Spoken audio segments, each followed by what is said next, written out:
안녕하세요. 히프노돌라 센터 원장이자 세석돌라 로지아입니다. 오늘은 어떤 분이 제게 이런 문의를 주셨어요. 40주 4일인데 본인이 이제 자연 출산 준비를 하시다가 좀 겁이 나서 무통분만을 하러 일반 병원에 다니고 있는 중이다.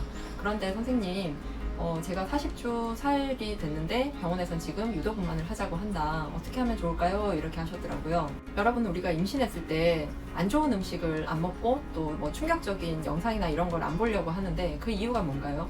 엄마의 호르몬이 아기에게 굉장히 많이 전달되기 때문인데요. 중요한 건 무통을 맞건 촉진제를 맞건 진통제를 맞든 간에 엄마에게도 영향이 있지만 아기에게는 훨씬 더 많은 영향이 있고, 이 영향이 어떤 반응을 일으킬지 우리는 알 수가 없어요.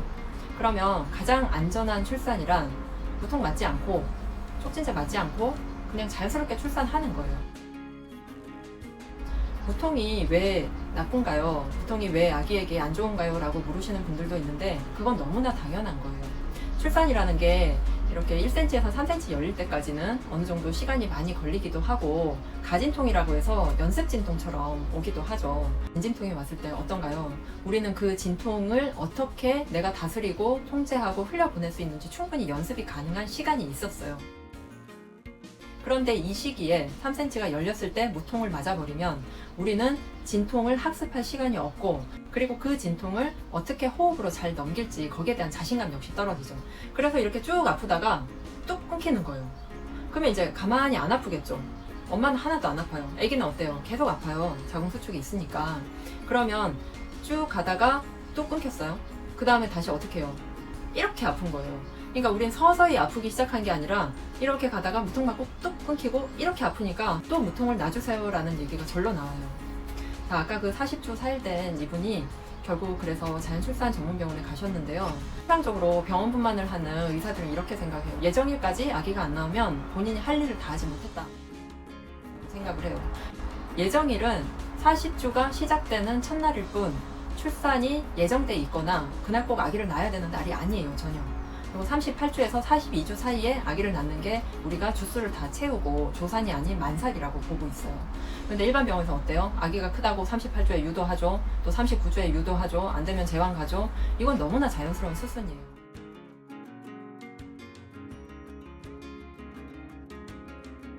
출산 어떻게 하냐고, 원시시대도 아니고 히피족도 아니고 생으로 아프고 그걸 어떻게 낳냐고 얘기하시는데, 자연 출산에서 무조건 생으로 아프고 뭐 견디고 이거 아니에요. 무통도 맞으면 무통빨이 받는 사람이 있고 안 받는 사람이 있고, 그걸로 인해서 회원부 손상이 더 많아질 수도 있고요. 자연 출산을 선택했다고 해서 끝까지 자연 출산을 한 법 없어요. 자연 출산하다가 너무 힘들면 무통 맞을 수도 있고요. 자연 진통이 중간에 어떤 이유인지 모르지만 소강 상태가 되면 촉진제를 맞아서 얼마든지 아기를 낳을 수 있어요. 하지만 우리가 일반적인 자연 분만에서 왜 진통이 생기지도 않았는데 유도 분만을 하고, 그리고 견딜 수 있는데 무통을 맞고, 그랬을 때 엄마의 호르몬이 완전히 아기한테 전해지지 않고, 그 이후의 상황은 우리는 예측할 수가 없어요. 아기의 심박이 떨어질 수도 있고요. 자연 출산 잘할 수 있는 사람도 자연 분만하다가 제왕절개 갈 확률도 있고, 엄마는 엄마대로 출산 트라우마가 나고 아기는 아기대로 힘든 상황에서 나오겠죠. 아기가 태어나기 이전부터 이미 그렇게 스트레스를 많이 받았는데 아기가 태어나서 세상에 적응하는 게 얼마나 힘든데 그 전부터 스트레스를 줄 이유는 없잖아요. 또 일반적으로 제왕절개보다는 자연분만이 엄마 몸에 더 좋대요. 그래도 회복이 더 빠르대요 라는 걸 알고 계시듯 자연분만보다 자연출산이 훨씬 더 회복이 좋아요.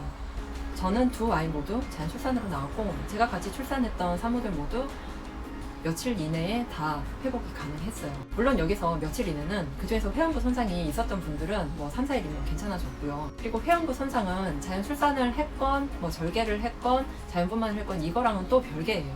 하지만 자연분만에서는 푸시랑 어떤 밀어내기 호흡을 좀 강압적으로 많이 하기 때문에 아무래도 회원부 손상이 많을 수밖에 없는 거고, 자연 출산은 아기가 완전히 내려올 때까지 오랫동안 기다려주고, 또 인위적으로 특별한 이유가 없는 이상은 회원부 절개를 하지 않기 때문에 그나마 회원부 회복이 빠른 거죠.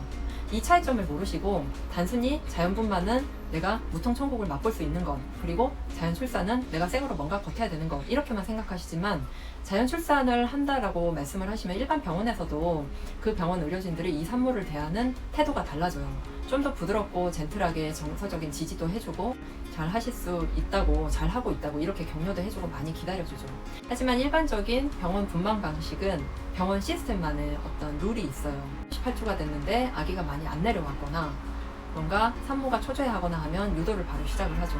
하지만 이 유도라는 게 인공 옥시토신으로 인해서 자궁 수축만 일으킬 뿐 엄마의 몸에는 아무런 변화가 없어요. 자궁문이 열린다는 건 정말 복불복인 거지, 이게 어떻게 하면 유도에 잘 걸릴까요? 이렇게 물으신 분들이 많지만 무조건 자연 진통이 생기고 나야 유도에 잘 걸릴 확률이 커지는 거예요. 이 자궁 수축이라는 거는 단순하게 어떤 출산을 도와주는 하나의 역할일 뿐이지, 이 자궁 수축이 잘 일어난다고 해서 반드시 출산이 잘 돼요, 이거는 말씀드릴 수가 없어요. 왜냐면 진통은 계속 있는데 경부가 안 열리고 여전히 굳게 닫혀 있거나 딱딱한 경우도 꽤 많이 있기 때문이에요. 자연 출산이 단순히 생으로 버틴다 이런 생각 하지 마시고요. 그리고 무통분만이 무조건 안전하다 이렇게 생각도 전혀 안 하시는 게 좋을 것 같아요. 우리에게 선택지가 더 많은 출산, 그리고 나와 아기의 인권을 존중받으면서 할 수 있는 출산이 과연 어느 쪽인가를 먼저 생각해 보시고, 정 안 되면 자연 출산 하시다가 자연분만 돌리시면 되니까요. 출산에 대한 기본적인 공부를 좀 하신 후에 내가 어떤 출산을 할 건지 잘 생각해 보셨으면 좋겠습니다. 오늘 영상 도움이 되셨다면 좋아요, 구독하기, 알림까지 꼭 눌러주시고요. 여러분이 순산하는 그날까지 출산 영상 올려드리도록 할게요. 감사합니다. 안녕.